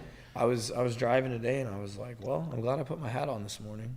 I've got a pretty decent hat rotation, and this one made its way into the States. It's a good hat. This one is in the rotation. I'd love to see like a mic'd up rope hat. Oh yeah, so we can make that happen. Just don't we? Sure, of course, yeah. Might be time to update the merch a little bit. I know. I need more merch. My crew neck black. You need a new one? No, I sleep in it like you don't. I wear it around the house a lot. Yeah. So. See it around the house a lot. Yeah, it's being walked around the house a lot for sure. Need more. Yeah. As always, Joe Natty, appreciate you, dog. You can hang out with us. You can stay with us. We can not. We're gonna get to. We have an Ask Mikey and Mitch segment. We're gonna get to, but you're more than welcome to hang out or go do what you gotta do. Next, what do we have next? Oh, I'll be on a flight to the you'll be on next the Caymans. So happy Thanksgiving. When I get back from Thanksgiving, I'll be on the show for good every Wednesday. Boom. Perfect. We'll make sure I can get at least an hour in. We can do love that. We can do mic'd up from the Caymans. I mean, you can make that happen. I zoomed in last year. I zoomed in last year. You did. We can make that happen. We're not going to also be having shows on Thanksgiving. So I'm used to working that day. Yeah. Well, not us. So what do we have? We've got Georgia State this weekend, football. Before I go off, I got to talk a little bit of football. We got Georgia State and we got A&M. You got Georgia State's my mom's grad school alma mater. You have 2 games for a split jersey to do their Heisman thing, right? To continue to push that, and you got 2 games for Malik to break the all-time receiving record. 283 yards he needs to break the record, but he's got 3 games to do it. He has the bowl game and the. So they count bowl game stats. Yeah. Okay. But I think he's probably he could do it. He can do it in 2. Yeah, he could go for like 200 this week. How long if you're a head coach? How long do you let Jayden play this weekend? We were talking about earlier. I think that they're gonna let him play like they've done all year, right? Like depending on the score, and if the numbers are where it needs to be and the scores where it needs to be, his numbers are gonna be where they need to be. And they're not gonna make him sit up there for like, hey, we need you to throw for 600 yards and force feed this thing. Yeah. No, it's gonna be. I think they're gonna keep it business as usual. I think. Yeah, I don't understand how. I mean, I get it. Penix and I don't get it, but I really don't. I mean, if you're going to talk about the best player, growing up in Waco, I watched Robert Griffin do what he did, and it was awesome to watch. And they weren't the best team in the country. If we had a little bit better defense, we'd probably be the best team in the country because there's no doubt our offense is. But to the Heisman committee, Jayden Daniels. He's doing things that nobody's ever done in the history of college football ever, and that's just that usually should lead to a Heisman. The crazy thing is what's going to happen on Saturday is no matter how well he plays, the narrative is still going to be, well, he did it against Georgia State. Right. Because the narrative around Jayden Daniels is he's lost the big games he plays in. But people tend to forget that Missouri is a top 10 team that you did on the road. Like you won that game on the road. And if you give up 51 points, it's hard to he doesn't play safety also. So Cody Worsham posted his stats. Can we also, real quick before I interrupt, Cody Worsham might have some of the greatest tweets of all time. Yeah, if you ranked his top 10 tweets, he's good. He puts out bangers. Yeah, they're incredible. So and they're so quick. Yeah, Heisman winning quarterback since 2012. compared to Jayden Daniels. So you got Johnny Manziel, Jameis Winston, Marcus Mariota, Lamar Jackson, Baker Mayfield, Kyler Murray, Joe Burrow, Bryce Young, and Caleb Williams.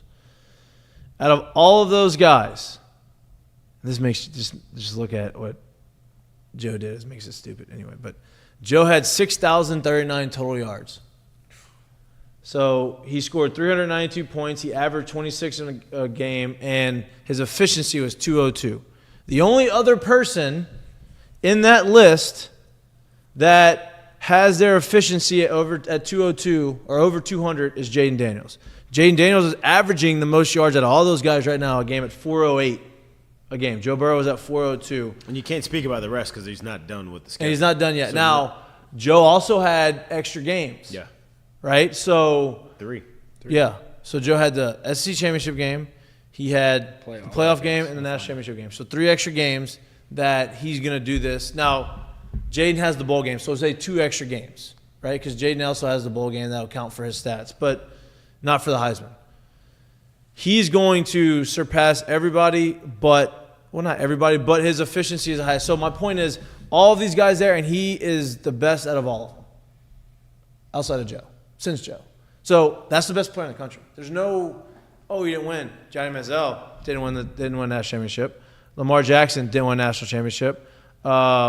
Caleb Williams didn't win a national championship. Go back further. Mayfield. Tim Tebow didn't win a national championship. Like, And it's weird to me that in a year where it's not a absolute phenom junior or some young name that swept the country that people hadn't really seen before, in a year where it's literally 3 guys that have had 5+ years in college as the best quarterbacks, it's weird to me how much to the side they've pushed what Jayden's done just because of the win-loss record in the sense of like, hey man, like they've all been here as long as, the same amount of time in this league playing this game, and if you put their numbers all side by side, it's not even close right now. It's not even close. What they're waiting on, and this is what I think is going to happen, is Jayden's just going to run out of time because everybody's going to be huddled around the TV for Washington, Oregon, Bo Nix, Michael Penix, and there's going to be the big narrative of whoever wins that game, Heisman type moment, and that's going to be the last thing people remember. It's okay. Going into the Heisman. I think as crazy as it is, as well as he played in the Alabama game, and then for it to end the way that it did, for you to follow that up the next week and literally do something that nobody in college football has ever done, was finally the time where it was like, oh, wait, I guess there is a Heisman moment attached to his name. And so I think now it's, as long as the stat line is there, I think this thing really starts to pick up some steam, like it should have a long time ago. Yeah, no doubt. Yeah, for your guy RG3 who's out there, he's trying to figure out his narrative. Not my guy. I watched him. RG3 he's a lot. No love listening to him call. So if you haven't seen it, it was a tweet put out on the Miked Up Twitter. And he did respond to us. As I say, he responded. It kind of felt like he stepped in it a little bit, where he's like, "Oh, maybe I shouldn't be the one to push this narrative as not to be the one voting for Jayden Daniels, because he was not very combative." No, it's hard to be combative when you feel like he doesn't feel like he's a combative person. No, I don't really get the combative vibes out of him, anyways. No, he'll say his piece, and that's about it. Yeah. And then he wants to be Switzerland. I feel like right in the middle. Joe, shout out Twitter. Appreciate you, homie. As always, we're gonna get to ask Mikey and Mitch. You can, like I said, can see y'all this weekend. That's my last football weekend. Because we'll be out of town for A&M. That's a conversation. Maybe. I'll probably be out there. I'll be out there. We have an off day set. First off day in a while. I may have an extra ticket. Perfect tailgate weather. That may be around there. I may be out there. We'll talk about PCL Saturday night. I'll be out there. I'll be out there. This is Mikey is not making the decision on this one. No, I am. Catch my drift. I am. The decision was made. I'm either going out there with an extra ticket or I'm not going out. There you go. I like that's gonna happen. This sounds like when he would be making a decision on it. Let's be honest. She don't want to go out right now. So now you really want. Now we really can go. It's just a lot of networking up in the suites I gotta do. Yeah, it's work. Work. I feel you. Work. So yeah. Yeah. So we'll see this weekend. We'll be there. We'll see you this weekend. I enjoy SEC football. Me too. I enjoy football in general. Yeah. I enjoy home games. Me too. All right, let's get to that. A&M at 11. You gotta get to That's tough. Gotta get to the. What am I talking about? I don't know what you're talking about. What are you talking about? A lot of power with that microphone. Ask Mikey and Mitch. It was brought to you by our friends at Heineken. Heineken Silver, 95 calories, 4% alcohol. Football season is coming to an end, but basketball season is just starting. Basketball season can't really bring it inside, but there's still tailgating going on. There's still things you need to do. Heineken Silver is a great beer to bring to all of your tailgate events, all of your Christmas parties if you want. Put a little bow on it. Give it as a present. Your office Christmas parties, a lot of that's coming up. 95 calories, 4% alcohol. They've been great to us. One of the OG sponsors of the show. We appreciate them. We love them. We love the support. So give Heineken Silver a shot. Anywhere you can get your beer, you can get your Heineken Silver. 95 calories, 4% alcohol. With that said, ask Mikey and Mitch. We got some questions from Twitter, and I'm sure we got some questions in the chat. Yes, both. Perfect. Both. Perfect. First one up from Jacob Capazzi on Twitter is, can you go through the football coaching staff and give your picks for who stays or who goes? And in my opinion, obviously, house is housed. So, aside from, which I don't think we all agree with. At all. At all. People are so on that right now. What do you think? What do you think he's housed? Go ahead, just throw the name out there, Lloyd, and we'll say. I think there's going to be some ongoing conversations as to who they can bring in if they're able to land. Maybe it might just be the one guy from UCLA, but if they're able to get somebody that they feel is more established and really has an emphasis on recruiting, it could be a conversation. But no, Is he more established? Is that guy more established? No, I don't think so. But I think he would be a hot name that they Well, would that's- try you and don't get. want- That's what Well, I'm you just say a hot name. Now you say more established. Which one is it? No, I don't think he's more established. I think he has the opportunity to become a great coach. And when people find, especially in fan bases, somebody that is young and has had an opportunity, Yeah. they want that Hot- guy. I'm not saying you go get him. Hot names are risky. Absolutely. Hot names are risky. Um, a lot of hot names that are no longer hot. I just think a lot of the conjecture is about his recruiting. Yep. Matt House, how interested he is in it more, or is he just interested in being a football coach? And so, with that being said, that can be alleviated by bringing in people that are very, very excellent at recruiting Which- on your staff. Let's go through the position groups.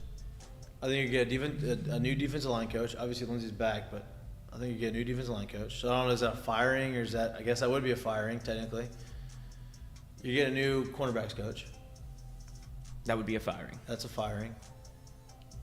Where do you Is Matt House the linebackers coach too? Or is he the DC?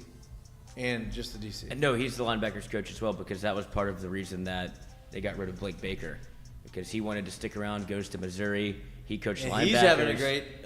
He's having a pretty solid season there as a defensive coordinator. People love him here. He has a lot of Louisiana ties. That's where you get into the recruiting aspect. So of I the think job. those two guys are gone. I think maybe the safety guy, but I feel like the safeties have been okay. You know, those two guys for sure. I don't know if I'm 50-50 on Matt House. I think you may see two new coaches in the defensive room, I guess, if you will. I guess you can go anywhere from probably any level of the defense. I'm not exactly sure which two. I'm just not completely under the I hate calling for people's jobs, man, but Me too. It was very obvious last year that stuff was not going right in the special teams department. Kicking, literally like all of it, right? So I don't think it was that surprising as to, hey, this has to go, right? And I'm the not recruiting side of that too. Yeah, of yeah. That guy. I'm not convinced that it is strictly a coaching problem as to why they've been the way they've been this year. Yeah. I agree. So with that being said, I don't think it's some great overhaul that people are kind of calling for it to be right now. Right, I agree. Didn't take Brian Kelly quick to realize, Napoleon. well, boy, we don't really need to spread our wings as far out as we think that we need to spread our wings to recruit, huh? Mind you, too, when it comes to that coaching conversation, like, Brian did push back a whole lot on basically saying, like, we're not there yet. Maybe that was him alluding, not just before the season started, before losing started, whatever, however you want to call it. Maybe he was alluding to, like, hey, we got some room to go, which meaning we had some room to go means I'm not exactly sure he was talking about coaches at that point. So just going to throw that out there. Next Next up from Jeff on Twitter. Oh, Jeffrey. Jeff. Hefe.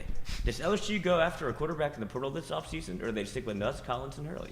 We touched on this a little bit. I think they're going to stick with those three, but I think that, you know, depending on they're not going to go in. I don't think they're going to go in the portal and bring a guy in to start unless they don't think Nuss can do it, which I don't think that's the case. I think if they do go bring a guy in the portal, it's going to be strictly for depth and for break glass in case of emergency. just in case. Yeah, like hey. We Ricky, want to we make don't sure wanna that throw we're you out protected. Have our, if our quarterback goes down. Yeah, I think it's a depth add. If they do it, I do think it's someone who they could possibly bring in that could, if shit hits the fan, he can go in and play right then and there, especially early on in the year, and or someone who could help these young guys out while they're learning and continue to teach them. But I think it's someone. Not necessarily. I don't think it's someone that'll be a splash name, and I think it's someone who's possibly played a good amount of football. And what's funny is you could possibly make the case that LSU could probably get a splash name if they wanted, with how the offense looked this year. Oh, for sure. They could go But be. I on think people's that list, I but don't know if they're willing to just say, oh no, I think Nuss they is going to feel be the starter. confident with what they got in the Yes, room. But me if too. if they both had left or something, like you would be LSU. It's crazy, man. Where has a splash name landed to where year one that splash name was like great? Like recently. Caleb Williams. Yeah, he left and went. I mean, with well, his, that's he the left only and went reason. with his coach. Yeah. So did the guy at Washington. He left and went with his coach. Bo Nix was better last year, but he wasn't quote unquote Bo Nix this year. Yeah. Like where is that really worked out to where year one you're like, oh my god. Yeah, look, splash if they name, go Sam Hartman was a big transfer. He's been okay. Yeah. Okay. If they He's go been 10-3 this year, if you want a splash name, if you think that's going to get you better, are you sure? Yeah. So Right. I don't think that's what's going to. Grass didn't I'm always- just- yeah. I know. I'm yeah. just saying, like that's just my kind of. Man, it's crazy the amount of people who wanted Nuss to start early. I feel like those same people now don't think Nuss can be the guy, and it just blows my mind. And he has done nothing to tell you otherwise. One way or the other. It's like, It's people that have to have an opinion, and their opinions are easily swayed by what well, and they. and you can see there's a lot of opinions that have been swayed, not just fans, like people who are talking about Well, now they sports. want now they want a dual threat quarterback. Look what happens. It's like I swear some of you people were very much off a dual threat It's quarterback. crazy. It's crazy. Need somebody to throw it down the field. It's crazy. Stand in there and deliver it. He's done all of that. We need somebody who can run a 4.4 and run for 150 yards a game and throw the ball for 350 yards and throw deep balls. Everybody wants that guy. I think we all. And you got one. And we got one. And you didn't think he was one, but we got one. All right. All right, next. From Jimmy Burnside, how many defensive players are planning on leaving after the season? This could be the difference in propelling LSU back to contention if players stay for another year. Who are you talking about? Well, the only guy that I think is leaving, Spates has to go, right? He's a senior. Spates is a senior. Andre Sam is a senior. Obviously, 6 years. Dr. Sam. I believe Oviegofu has to go. Major Burns. Major Burns, maybe COVID Maybe. year. Yeah, that's maybe. that's the only place I get confused. Swinson could come back. Mackay could come back. Doesn't feel like he is. I think Mackay's gone. And the big one is Mason Smith. I think Mason Smith's back. And I guess people are trying to throw Harold Perkins in there this morning. You know, To it's, transfer? Yes. No, I mean, I think they're going to have to recruit him go- to stay. go Hey, outside, this touch is some grass. This Get is off what, but the look, internet. this is also what you got. Look at all the improvements you made. Look at what you're getting. Look at the publicity you're getting. You may not be getting the numbers, but you're not going to do this anywhere else. And Zy Alexander, Denver Harris, Zy Alexander obviously coming off injury. Denver Harris with his situation. I don't know if But I Denver's- think that's what he's asking. Like Yeah. people like that. Those guys out of the secondary that you just named, the ones that were supposed to be big contributors this year and really didn't play much or active much, I should say. I'm not sure if they're back. Yeah. Obviously, the seniors will be gone. I think Mackay's gone. The one that is very interesting to me is Mason Smith, in the sense of, will he sit down and have the honest conversation and say, hey, you either were or you were not fully healthy, and this is either you or it is not you, and there's more to improve on, if you will. Because there is, you got to understand, with the position that he plays, there is the mindset of, hey, if I was healthy, whether it was a great year or not, the rush, if you will, to get to that second contract is real, right? And so maybe he's like, I'll just take what I can get now because I want to make sure I don't have whatever that happen again without me getting paid anything. Right. So that's the one that I'm interested to see what'll happen. But other than that, that's I think for Mason, I think it's a lot to do with that, what you just said, and then, hey, we're gonna bring in a D-line coach that's gonna be able to develop. Like, hey, I get it. He was running the practices. We were in a position where we didn't have a guy to develop you. Maybe. I don't know. And okay, and I'll throw another one out there too, because this one maybe. I know his brother either was or is here. I could be wrong about this, but Whit Weeks. They're both here, Wes and Whit. Okay, now realize the only reason I say this one is because we also had a linebacker here who played in 80% of the games last year as a true freshman, and somehow in the offseason he said, "I'm out as well." So that was crazy. It'll be interesting to see if that kind of mindset is taken to it, and there's an opportunity that he thinks he has in greener pastures somewhere else. Yeah. It feels like knowing Whit, I don't believe so, but And one more that's interesting, Greg Penn is a junior. Yep. I don't think he's going to the draft, though. No, that's what I'm saying, but I mean. He'll be back. Yeah. Yeah, I think he'll be back. He'll be back. All right. We move to baseball. What is your way too early guess for the SEC weekend rotation for baseball? Hurd, Holman, and Jump? You want to go? Oh, yeah. That's a good one. I could start with that. I'd probably go Hurd. Either way, however you want to do it. I think knowing Jay and how he's kind of willing to not necessarily have like that Saturday, Sunday on just strict schedule. It may have a lot or a little bit to do with lefty-righty situation. It may have it if they come out those first 3 weeks and those guys are throwing lights out and they're throwing well and they're healthy. He may just go ahead and stick with it and roll. But I think it may be – I think it's a possible – I said earlier, and Mikey kind of changed it for me, if you will, but I do think you may see righty, lefty, and Hurd, Holman, and Jump. So I agree with those three. I think the order is going to be whatever. Talking to some people today, Jump has impressed the most of anybody. Yeah, but here's my thought process too about Hurd, Holman, and Jump. This literally just hit me just now.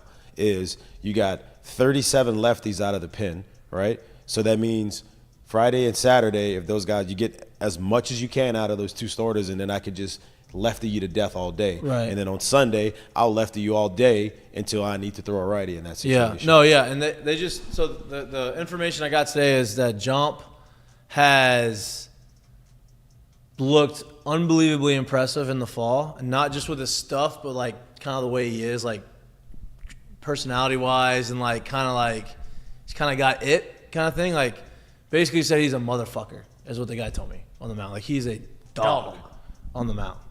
And like kind of has that type of mentality, which I love to hear that. So I think those are the three starting rotation guys. I don't know the order.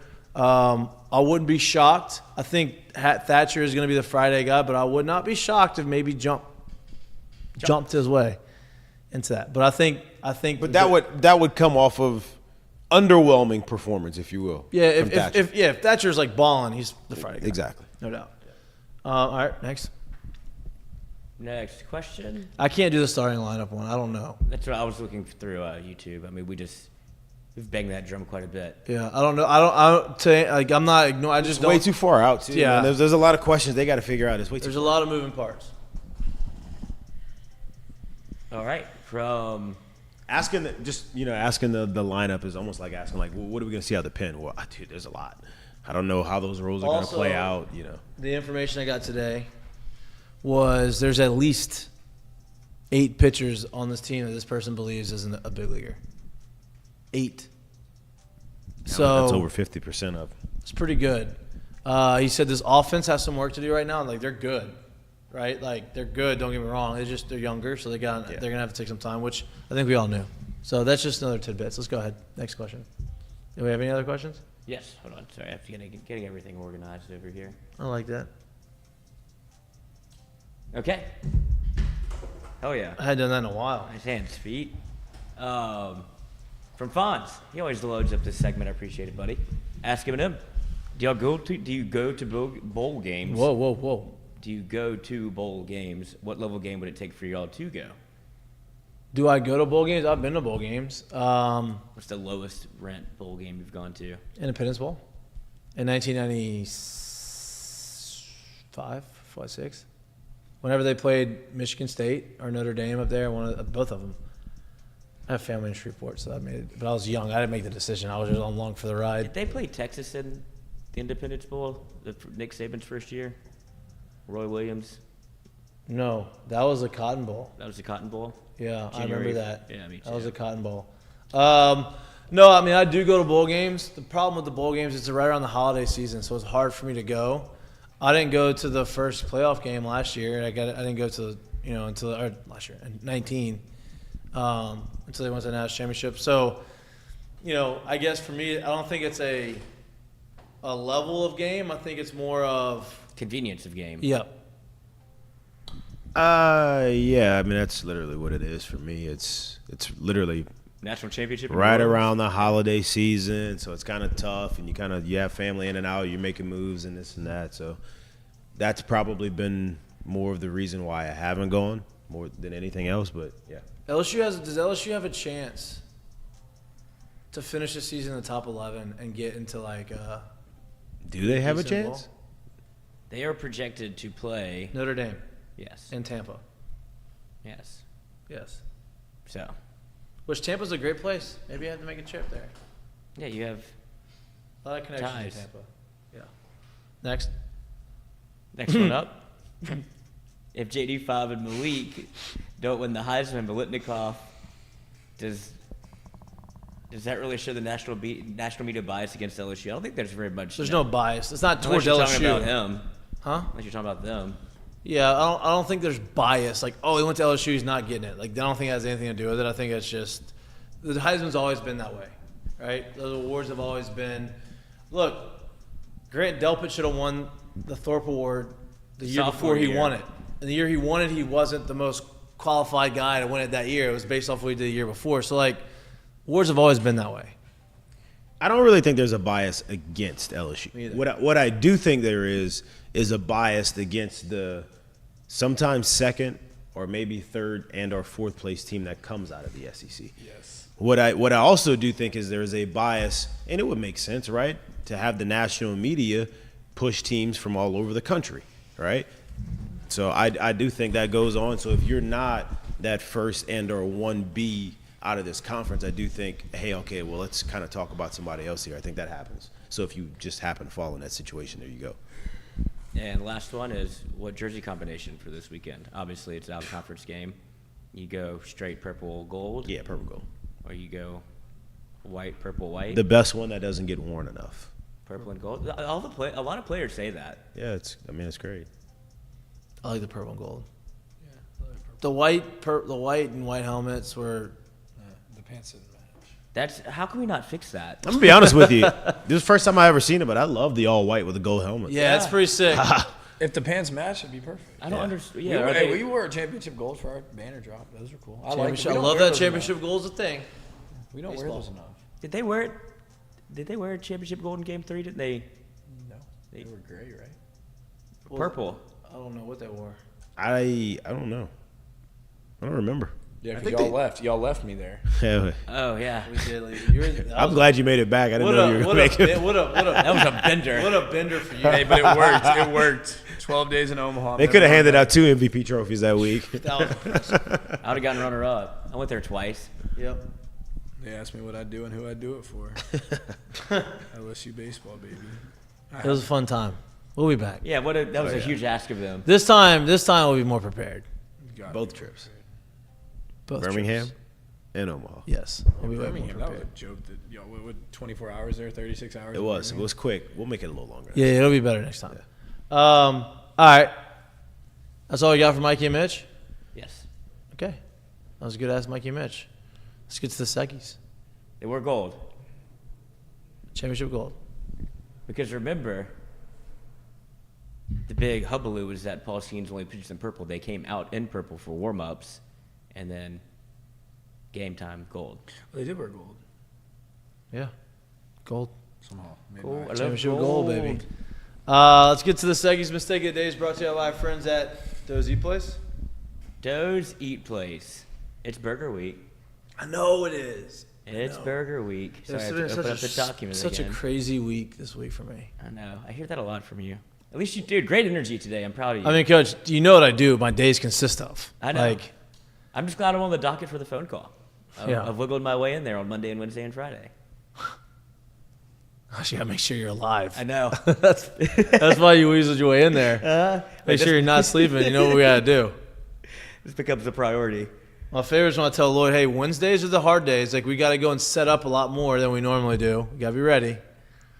I remind you that. An unfortunate mistake of the day today. Somebody that would love a Doe's Eat Place burger, I've got a feeling, or a steak, or french fries, or tamales, but won't be having them in prison, as Glenn Big Baby Davis has been found guilty on multiple charges, including healthcare fraud, wire fraud, conspiracy to commit false statements, healthcare fraud, and wire fraud. So you committed healthcare fraud and wire fraud twice? Yes. No, committed false statements on those two things. Yes. So tough look for Glenn Big Baby Davis. For the last time I saw him, he was eating Popeyes. That was another interesting mistake of the day. With a big, I'm just going to show you, I mean, he had a big briefcase full of money. And so it seems like times were good, but it turns out that money may not have been appropriate Legitimate. or like legally obtained. Yeah, tough. Big Baby, that's tough, man. Oof. I'm sorry. Tough situation. There he is. On a PJ. On a PJ with a briefcase full of money. I mean, fit's fire. Great fit. A lot of money. Maybe it's all ones. No, let's do 20 in there. I wonder where he'd probably fly into the Cayman Islands. Gotta go launder that stuff. Maybe so. Maybe hopefully stash it away. Hopefully he had a nice money guy. Hopefully. All right. Jay, curtain black calls eye brought for to you Big by Baby our friends at Assured Partners. And? Me. What we got? You got one? I got one. Good. My curtain call, and Lloyd's going to love this. Oh, fucker. My Lloyd's going to love this.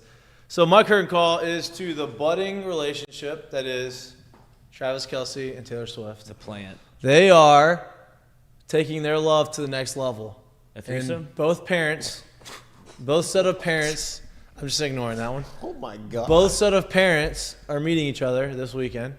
I would imagine if that's the case, let's go over on Travis Kelce numbers. I think he's going to get fed the ball a lot. So Put all your money on the Chiefs this week. yeah, that's my curtain call is to Travis and Taylor. Look, everybody thought this was a fake relationship. It looks like it's taking it to the next level. Shout out to them.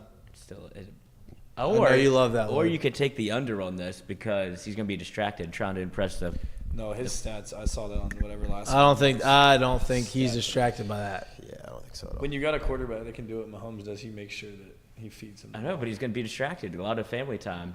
A lot of yes sirs, no sirs, handshakes. They don't get on the field. Travis Kelce doesn't strike me as a yes sir type of guy. My curtain call will go to You better be. all of the to date Do you think he takes her last name? 23 baseball award winners this year. Hey, No. do we know him? I don't, but I love you guys and played It's great happened this year. over the last 3 weeks. If nobody's knew the awards, Kevin Gosman. He was a finalist, nominee. did He not was a win finalist, today. yeah. Garrett Cole won the Cy Young for the American League. There it is. My former teammate Blake Snell won it for the National League. Who was Twice. the rookie of the year? That kid from Arizona. Corbin Carroll won it from Arizona. Gunnar Henderson won it from the Orioles. Rookie of the years. They haven't given out MVP yet. Nope, I think that's tomorrow. I think they get their own Their ceremony. own day. So this is sarcasm. Silver Sluggers. I don't know. I don't know any of the Silver Sluggers. There you go. Gold Oh, Gloves. hey, all y'all. Congrats, man. Congrats. Great year. I wish MLB did a better job of promoting you. So But do I. Jay, but you know what? They are going to move the pitch clock from 20 seconds to 18 seconds with guys on base because that's what people want to see. That's what matters going to make the the most. viewers better. That'll That'll people bring go in to the about game. another 2% more people because you That's get to it. cut out a good 8 more minutes of the game. So That's that it. matters Let's the not most. promote these young guys, the most young talent you've ever had in Major League Baseball. Let's not promote that. Let's not talk about Corbin Carroll. Let's not talk about Gunnar Henderson. Let's not talk about Blake. Let's not talk about any of these guys or promote any of these guys. And let's just keep changing rules. That's going to help. It's going to be a good job. It's like when when you were in high school, they told you if you go on Microsoft Word and you make the period a little bit bigger. Yeah, you can carry on the paper. It makes the paper longer. I feel like that's what we're doing. We're just trying to find any little thing to get by in baseball. Instead of just writing a better paper. Yeah, or putting a better product out there. Yeah. Like the product's great. Let's Product's just figure great. out how to promote it the right way. No doubt. That's the big thing. It's I the had promotion. never turned the World Series on, and I saw stats that our team's Y'all championship are game better. was Yeah. better. So, which I don't disagree. That's but- great. Yeah. You'll have better viewers.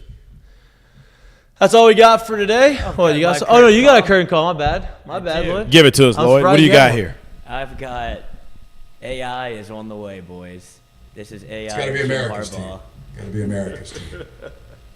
America loves. You just can't a tell. team Mess that, stares right through you, huh? has all the resources and advantages, and still tries to break the rules to find that any little extra advantage. And there's nothing more American. You think he's wearing? That's my favorite kind of team. Yeah, I think he's thinking cheating, in the back of his head. You know what? lying, and then playing the victim. Chicago Bears next year. It doesn't get any more red, white, and blue than that. I think that's what's going to happen. They're going to fire their coach. He's going to coach the Chicago Bears. He's going to draft his own quarterback or keep Justin Fields, and that's what's going to happen. If they draft J.J. McCarthy, that place will go. No, I don't think he's going to draft J.J. at first overall or whenever the pick is. Yeah, threw for 60 yards last week, crushing it. They ran the ball 30 straight times in the second half. 7 of 8 passing. Efficient. Very efficient. My kind of quarterback. Only 80 yards. How many people do you think have ever coached for been the head coach of their college alma mater and their professional alma mater? Can't imagine many. Me either. Can't imagine many. All right, that's all we got today. We'll be back live from the studio this Friday from 1 to 3-ish. Talking sports, hanging out. Fridays are our loose day. Gambling day. Gambling day. Friday is our gambling day. Mikey's getting spicy. Big Thursday night football game tomorrow. Big Thursday night football game tomorrow. Oh, shit. Now Michaels has to work for the first time this week. It actually is this a big year. one. You got Patrick Mahomes. No, you don't. You Lamar have and Joe. Joe Burrow and Lamar. Big one. That's a big one. It's what means something. It's November, too. That is a big one. They're fighting for the division. Yeah. Big one. Both coming off losses? Yep. It's a good one to lock into. Yep. Ooh. I love that. I'm excited. Love that. LSU basketball plays at 3. Men's basketball on ESPN 2. Big bounce back spot. Big bounce back after the Nichols game. Big bounce back. They play tomorrow? Yeah. This is their first game of that tournament or whatever. Charleston Classic, that's right. Yeah. Good luck to them. Good luck. Definitely need a bounce back game.